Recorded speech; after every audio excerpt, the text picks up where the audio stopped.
they actually started to prosper, and they produced enough food to actually have a Thanksgiving. So what Thanksgiving really celebrates is that our ancestors, the first settlers, were smart enough to abandon socialism and embrace capitalism. What's crazy is that here we are hundreds of years later going in the opposite direction, trying to repeat the failed experiment that almost killed the Pilgrims.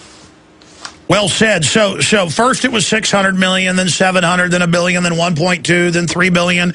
Now they're saying it could be more than 3 billion of the 6.5 or whatever they went bankrupt with. I mean, you've got 130 plus employees. You've got a pretty big, firm yourself. You've been successful in investing.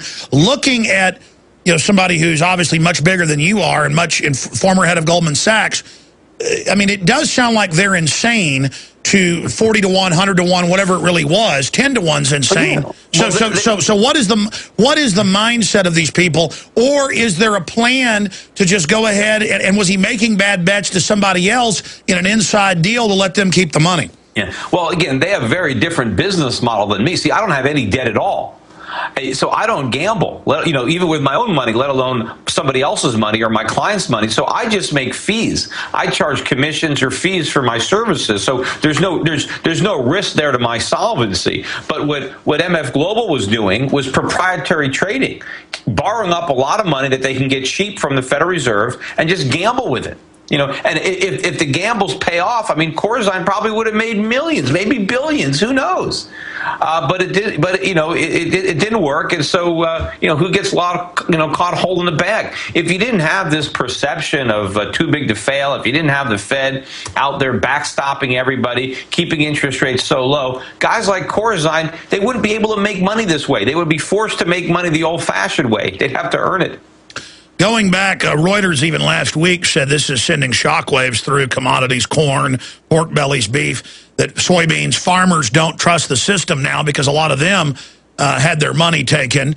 As it reaches into the billions, from my research, this is one of the first times in modern history since the old bucket shops that they're just saying we're not going to say where the money is. And now it turns out the head of the CFTC had to recuse himself. He reportedly is invested with Corzine in this. The insiders, it turns out, got warnings a month ago, got their money out. Does this herald a really dangerous precedent if Corzine is allowed to take people's private bank accounts, private brokerage accounts? Well, yeah, definitely. And, I don't think that this is a bearish development for commodity prices. In the short run, maybe it's added to some of the pressure on commodity prices, which have pulled back quite a bit in recent months, along with stock market and other assets, plus the dollar has gained strength. But ultimately, if farmers really lose confidence in the futures market, that's kind of bullish for commodities because farmers use the futures markets to hedge their risk. And if they can't do that, if it's more difficult for farmers to hedge their risk, then that's going to actually put more upward pressure on crop prices because farmers will plant less. If they can't hedge the risk, then they have to take less risk, which reduces the supply of these commodities and therefore increases their price. There you are. That's why in Venezuela or in communist Russia or China, they had 60 million starved to death under Mao in just a few years because no one could trust anybody. And we get back to this system where, why should I hire people? Why should I plant crops if somebody's just going to steal it anyways? And then that's how you go from the most prosperous nation to the most degenerate. Well, that's what happened with the Pilgrims. Why should I farm? I'm not going to get to eat any more than the guy that doesn't farm at all. I mean, that was the problem. You've got to have individual incentives. I mean, everybody is out there on this Occupy Wall Street. They want to criticize the big gap, the wealth disparity between the rich and the poor. Well, you want there to be a disparity. You want people to want to be rich. That's what drives them and motivates them to create all these products that we all enjoy, to run these businesses. It's because they want to be rich, right? So there's got to be a benefit to being rich. We can't all be the same. And the irony of it is some of the people who benefit the most in this system now are not benefiting from capitalism, but they're benefiting from what you talked about, the crony capitalism, the government and the bankers getting together to rob the poor and the middle class. That's what they should be protesting, not the capitalist system itself. That's the only chance the poor and the middle class have. If they want to get rich, it's not going to be through government. I mean, maybe, yeah, if you get lucky and you're politically connected enough. Well, stay there. Let's talk about that more and whatever issues you want to raise on the other side with Peter Schiff. But look at history, folks. Communism, collectivism is a nightmare. Free market's the way to go. Gold isn't for you? Ted Anderson, president of Midas Resources, one of the world's premier gold and precious metal investing firms. I get it. You wouldn't buy gold if you believed that the government is doing a great job, that the Fed will stop handing out trillions of dollars like bailout candy, that Social Security would be there for you. That's not what's happening. You might even pass on gold if the stimulus package wouldn't fuel inflation, or that the dollar wouldn't lose value, or that your retirement would be secure. If all looks rosy to you, then now is not the time to buy gold. For the realist, there have never been more sobering reasons to diversify with gold. Since 2001, the U.S. dollar index has tanked 30% while gold has risen 300%. Right now, savvy investors are adding gold to their portfolios. You should too. Find out what they know. Call us and I'll send you 10 reasons why gold will do very well, free. 800-686-2237. 800-686-2237. That's 800-686-2237. Guys, did you know that starting in your early 30s, your testosterone drops 1 to 3% each year? By 50, you may have already lost half your testosterone. That could explain a lot, like your low energy, muscle turning to fat, and a low drive in your romantic life. Discover Ageless Male, the first and only all-natural supplement that's clinically proven to boost your testosterone levels by 61% and still within healthy, normal ranges. And when your testosterone levels are healthy, you can feel more like you did 20 years ago. That energy, that focus and concentration, that passion in your love life. Be the man you used to be. Call now to try Ageless Male risk-free. Just call 1-800-497-8345. 1-800-497-8345. Don't wait another day. Just call 1-800-497-8345. 1-800-497-8345. Hey everybody, Alex Jones here. If you're looking for the perfect Christmas gift, listen up. This will make your holiday shopping very easy. This year, give a seed bank from one of our oldest sponsors, Solutions from Science, to your friends and family. Here's why. The Survival Seed Bank will give any friend or loved one the ability to grow a full acre crisis garden of nutritionally dense, life-sustaining food. And the Survival Seed Bank is not just a box of open-pollinated seeds.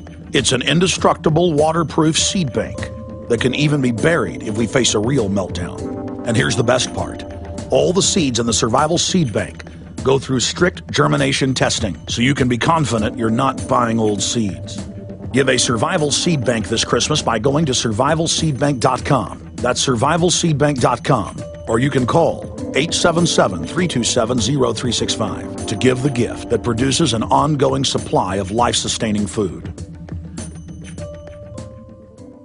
Ready for cold and flu season? Now's the time to get ready and save during the pre-winter sale at herbalhealer.com. Stock up on powerful, natural flu fighters like olive leaf extract, elderberry power, and grapefruit seed liquid. Don't forget your vitamin D3 this winter. Right now, herbalhealer.com has 120 soft gels, 1,000 IUs on sale for only $9. And remember, herbalhealer.com offers eFoods Global products. Delicious, premium, storable foods that contain no MSG, no trans fats, no GMO, and have a 25-year shelf life. Click the eFoods link on herbalhealer.com and try eFoods storable meals for free. Bookmark herbalhealer.com, then experience live chat, correspondence courses, and sign up for our free newsletter. As always, new customers get a free 128-page catalog with your order. Log on and hit the pre-winter specials at herbalhealer.com. Healing the world with nature, one person at a time, since 1988.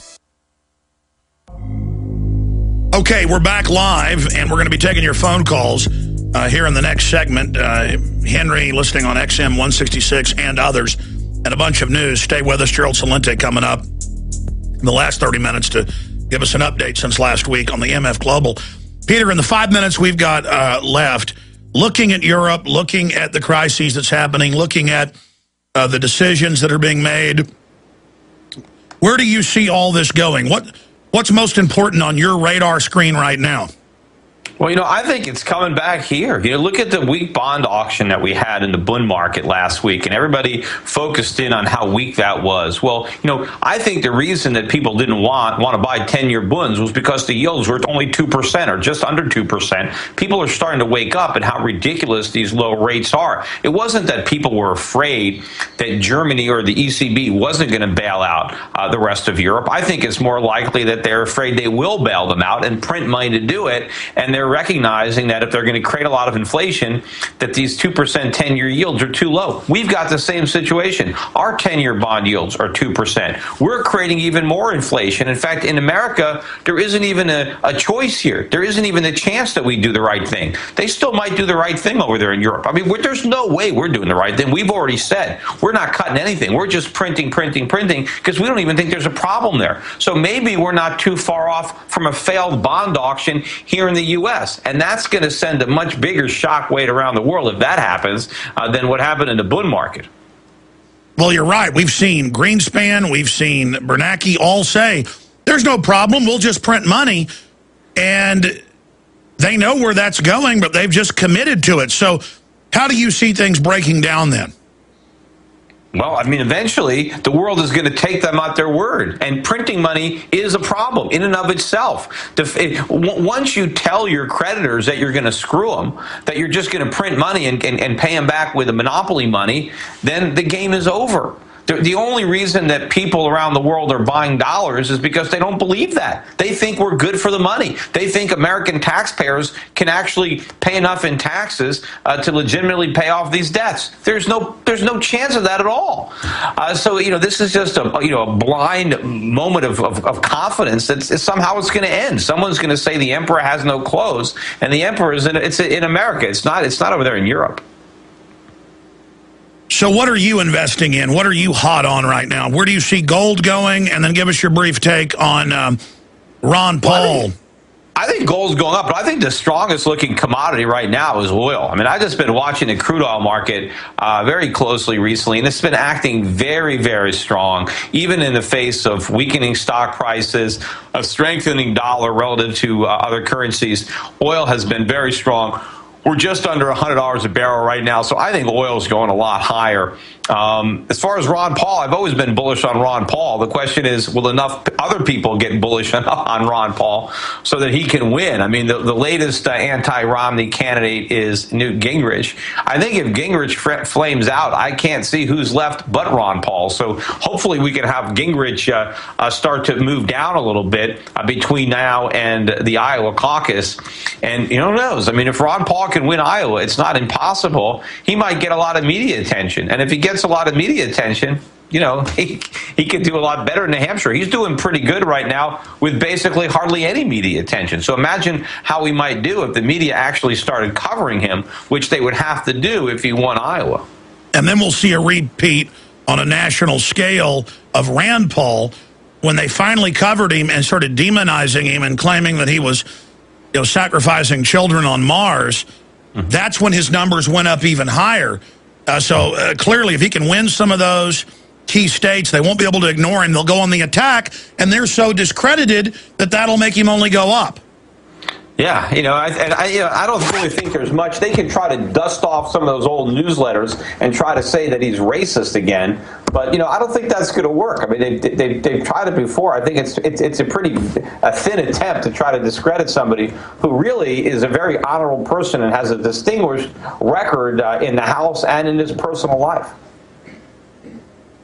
What else do you think we can do to make sure Ron Paul wins? Because he's certainly in light years ahead of where he was 4 years ago in the last campaign. Yeah, well, we can donate. I maxed out my personal contribution to Ron Paul, but people can make a donation to his campaign. I tried. You can dial for him. They have a dialing where you can go to his website and sign up and call from home. It's very easy to take surveys and help out the campaign to identify the Ron Paul supporters, to identify people who are leaning in his direction so they can help identify these voters, call them up, change their minds, get them out to the polls. So there's a lot of things on a grassroots level we can do to help Ron Paul win. Of course, exactly. If you live in one of these states, if you live in Iowa or New Hampshire, make sure and go out and show up at the polls and exactly vote. And get some lawn signs, tell your friends, spread the word. Peter Schiff, thank you. Yeah, I mean, this mind game that he can't win is really targeting Ron Paul supporters, so you just believe that and sit down when he's on the verge of being the front runner. Like Shark Teeth, all these other candidates have come forward. All that's left is Ron Paul. Peter Schiff, thank you so much. We'll be back with your calls. Thank you. Ton of news straight ahead. We're on the march. The Empire's on the run. Alex Jones and the GCN Radio